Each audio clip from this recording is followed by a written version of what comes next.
tuna chuan kan tih ngai lo deuh hlek Art of War Games karon en chin dona he games ka games khel om chuna ni ve kan lu chi hian ta hian box kan open don ta ni kan collect ta chuan shop kan lut lenga hnuai hian ka lak tu sang sang khalom ve ta ni a free in chuan a free ho chu lak sel me tur ni kan claim ma chuan home an lut lenga wheel hi an at spin ma sabera chuan 60 hi thina atira chuan a free thina ma sela a day tu na changhen 60 hi ta chuan hei voice om kan spin huwa 200 jumps kan langa chuan dragon hei hi voice som ti pangana don thei ni chu chuan ata hian mystic store hin kan kalang hei a free don le thaya chuan khang ho ka a free don thei tlang pui chu ni chuan heng ho hi claim lenga hei voi claim tu sang sang em ta hian troops claim te ya ta hian vouchers claim te vouchers tu na hian pathum kana ya vouchers man dan chu ta hian magic kla magician how chuan bandage hero ni ram hero hero hi thal tuka hero lak fu te hi poimo ve a chan chu hero poimo je chu in khel me kinom chun in khel sang zelanga hero poimo jin hre chho tel tel mayang atir chun hero tha pakhat ka nei chun ka du to kalo ti ve ma sa an khel srei tel tel hero poimo je kan thran nem tul tula chuanin tuna hian coins 19 million kana ya chuan ang lo hi hei hi nge kan thengel chu diamond hi singli sangli zariat so pasari kana ya chuan ta hi hunting medal si singthum sang ni just ni sumsari pali kana me kana hunting medals don dan chu time challenge chahin kan khel me don e loka hi ni ka claim thei ni hei claim leila claim tu sang sang hi ting hi aron om vele thina 10 point om me thai kane nang master league ya hian to a hian singa sangli za som pakhat na kan me ka rank kapus tak takin singthum rank kapus san ber khan sang ko le ti na han kan om phave ni chuanin ka ha world tan ta rank pus an hiarem hei keima ka clan siaman ta tuna hian clan a hian pani na hi melo the mizo tok tin ta chun he ta lieutenant pakhat dark style ti mizo ve kan ni lawa ta hian namdang te ponaron join ve thawa ta hian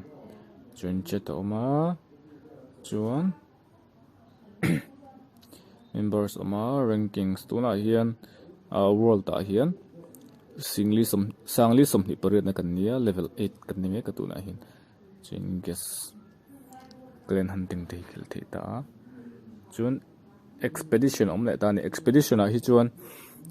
ga lo thleng ve nul to chapter a hian chapter 1 2 3 4 5 ta hin star hi mu san hi har em ya chun ka thleng chuak vek to chapter ha wi chu chuan more a hin download than le khangai to ta ta in star 3 star hi mu ve hi har em em chuanin hero trail om le a hero trail a chuan tuna hian poimo em chu ta hian heroes ka poimo ta ni chu kan khel zo yang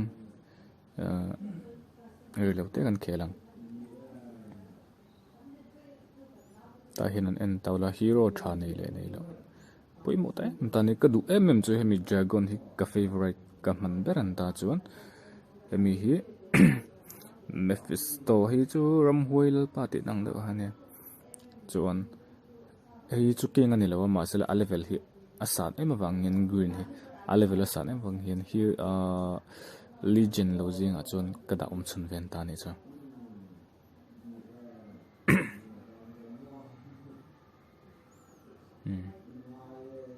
nei ve khop me a tun zum chu a game sound hi kon lawa a on thei vek thawa a game sound ko on chuan a beng cheng don nu tuka kan on chinang o sound hi han record tak phei hi chuan a beng cheng thina on lo mai nga a theme te poite na thlak thei ta theme hi pathum kan lok to a ei man theia ei kan man chuan hei buram anga khan ta ni chuan theme pakhat le kha Hall of Honor ei hin le ta ne hei mun hin nu te ber kai Plane of War hi chuan box open le thei to ni hi Great Swordman hei ka du em boka troops zinga chuan troops hi arem dan poimo ka ti em kan lo sa akaya 15 star pathuma nei me ya khi chu ava pun ve hero le ni hrim ki hi chuan pon na mai tiếng hero te poisa na lei thei veka ta hian ti poisa hian anternan poisa han ti khan hai hetiang kan diamonds nga dan zir te khan ting te hi lei thei ta anternan tu nain ka diamonds kan hmanga singli sangli zari chom pasar in sang hi zan hi somnga man hi lei don tai la kan ti chinang o ti khan diamonds ka kal tu na uyom ve du ma se kha kha ti khan hero pakhat hero pani Winter Lord hero pani lai ka donga athapia ne ti khan hey diamonds ka kiam ta tu mai ni chu chuanin ta hian hero hi diamonds mang bokin a thlan le thei ta hi chu hey engthil nge kala bonus exchange okay. Bonus exchange hian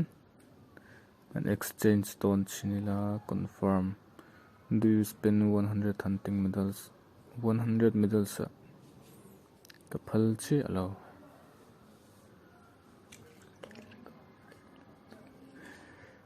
hi sang thum sing thum sang kuaz hi chu ka phala kan ti don chinange za som nin pakhat hi exchange mol nge hemi troops hi lead a normal alanda na chuan legion ani lo na ema a chat zia ne kina ron anti rang kan lei char photanga hemi leinan hi chuan honor hunting medals po hi ka ui lo ni adang leinan chuan ka uya ma se hemi leinan hi chuan ka ui lo chu ni mai lei pop ange lei thei chung zong chuan ati dan vel kha enteran level hi level 1 2 3 4 5 6 7 8 9 10 thleng hian omatuna hian kan nei chiat ber pol hi 7 nge 8 vel pol ani to ta level 7 nge 8 chuanin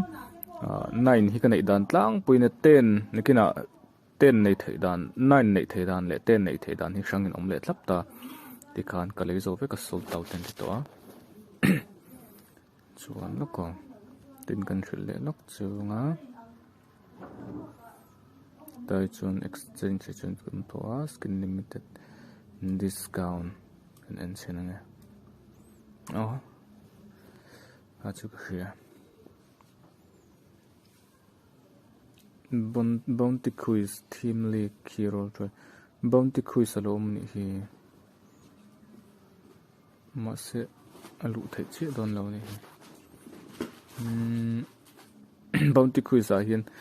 loman don turin dik chuan loman don tur te om vele thina chuan tan mystic store a hian kan thil du zong lei vele theya intirnan hei lo lei du tai la za som nga jamsin ka game charger diamond ang do hani mai james chuma hero po lei the ma sela james hack du ema sang thum zan ten de ta ni kan en le china poisa hi 19 million lai kan nga kanaya ka nga ve to khuk me chuan honor hunting medal si sing thum sang khat somli sing thum sang khat pali kane sang khat nei tur po hian ni khat ni thum ni khat khel ve fe ngai ni thum borvel ni thum ni li borvel sang khat nei tur po hian khel ve ngai chu wang chun sing thum khol tur chun khol ve fe ngai atir tang khan ka mang na sa hero leinan te mei ba ka hero leinan mei ba ka thil sang sang leinan ka mang kol sa to chu wang chun hek ve du khop me james poi khol na chun 1 million chu tling dei tang chuan coins pe chu khol tak tak thai lawa khol hi har sa ve ta hian ati dan kan enang enten an hai level 1 an ta level 1 chu den ga han te level 2 den kan han combine kan a level hitina sang chhozel ta ni ti khan a level a sang chhozela en te po hi teng howi chu anin taka hei tra ga ti khan ta ten kan combine charger phatang kan combine zelanga ti dan ka khilang cha level 2 ka level 1 plus 2 2 plus 2 3 2 plus 2 ka 4 ani ve lawa ta chun 2 plus 2 ka 3 ne chuan 3 plus 3 4 ani lenga chuan 4 plus 4 5 a chunga 5 plus 5 chu 6 a chunga 6 plus 6 chu 7 a chunga 7 plus 7 chu khonge 8 a chunga 8 plus 8 chu ta 9 a chau theya ma sela kala 8 tirang tu na ri chuan hei 9 pani ka nei to 9 hi ta takian 8 plus 8 hi ten kan ti chin lok nga ma sela kala confirm don lawa ka ti chi kan hei james si sang khat zan ni nei le honor an ting hi sang ni zanga ni angai ta ni chu level 9 upgrade tur hian chu wang chuan apoi mo memo honor an things kha hei hi khunge hei hi hunting medal so ni hunting medal si apoi mo lu tu ka achan che heta tang hian kan nei na khani mai ta emi challenge atang hian tin kan challenge ta ni hunting medals kan khel chin lok ti han khel ta ni chun 3D rotate and kan on lo chun tin hai ti zong khani me tin a zoom thaya ting zong khani me kan on chuan 3D hi kan on chuan tin 3D tin view thei ve kan ni chu ten ka chuan aron tek na don hian atlan chetir thaya atlan chetir nga ngor ta hi chuna thei lo ne he atlan chetir thei na bik hemi misual timayang hemi an sakol a hian atlan chetir thei na bik hi omta chuan a speed hi 1x 2x ti de khawmta a speed hi up thai ta ma sela up don chun poisa lei khangaya poisa kha auyam ve do hleka ka lei ta lo ta chuan hai damage a hian 2.20 million 2 million kai chho me ka ai an that ji hi emi aming kan thei lok chu damrei polan tang ta ni ei ka troops ji ka du bar pol ti khan hai hunting medals za ka hlo voi khat khela ti khan voi thum khel om thin ta challenge voi khat khele the voi khat voi thum ni khata voi thum khel zelen ta voi thum ai tama khel chu khel the demo tang hin ma sela hunting medals tong tur chun voi thum che theya chuan kata tak khan poimo ta chu ta tang hian thil hi a combine thei ta hei hi khonge noko khachuna kina kai tira kan le lokang 3 plus 3 4 ti khan ka troops kan hmu chawng hei hi 9 hei hi ghost assassins an ta pali kan ya ahnung line a hin ka ta thin tan a chan chu an khel chen ghost assassins ho hi chu assassins ho hi chu ta ahnung kan khel chen adang ho chu ahma zong in tek ta ani chu ahnung zong atang khan an vet tek ta khawang tak khan assassins an ti khan ta hi magic apprentice an ta an thlok ahnung laman ba ya chun hei hi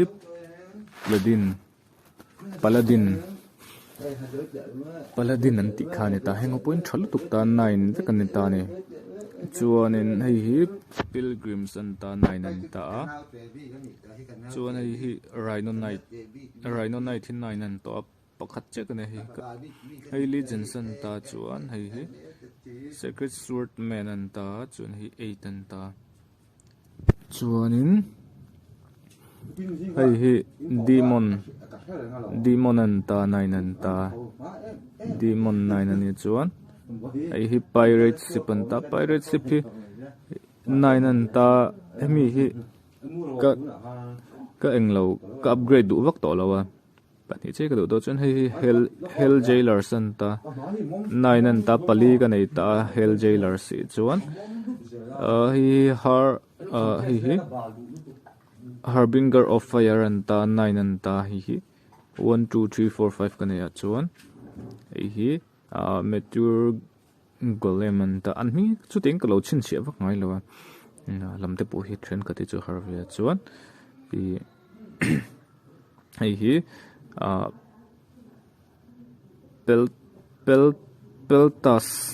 peltas an ta